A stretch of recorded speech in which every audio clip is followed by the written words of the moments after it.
Hello, let's talk about adolescent bruxism and why it's more emotional than it seems.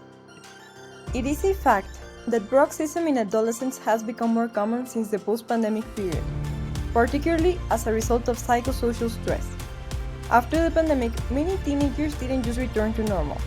They came back with lingering anxiety, academic pressure, difficulty reconnecting socially, and emotional stress that was never fully resolved. Therefore, the evidence suggests that both diagnosis and treatment should involve a multidisciplinary approach that addresses emotional stress as a key factor. The best scientific evidence that supports my statement is as follows.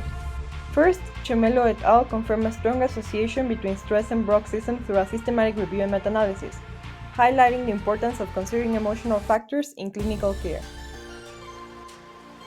Second, Minervini et al. Link how COVID-related stress, anxiety, and depression contribute to temporomandibular and bruxism-related symptoms in youth, advocating for emotional health integration in treatment plans.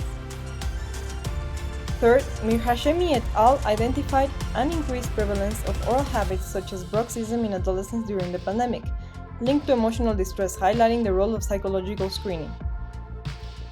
And finally, De Luca Canto et al. Showed a consistent link between psychosocial factors and deep bruxism in children and adolescents, reinforcing the importance of a multidisciplinary approach.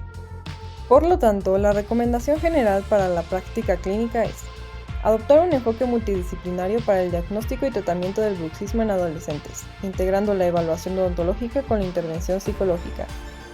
Fomentar la colaboración activa entre odontólogos, psicólogos, pediatras y profesionales de la salud mental para asegurar una atención más completa y efectiva. Crear rutas de derivación claras desde las clínicas dentales hacia servicios de apoyo emocional, en caso de detectar factores de riesgo psicoemocionales no abordados. Monitorear la evolución del paciente de forma integral, evaluando tanto los síntomas físicos como los avances emocionales a lo largo del tratamiento. And remember, bruxism in adolescents doesn't start in the mouth, and it shouldn't end there either. Thanks for watching!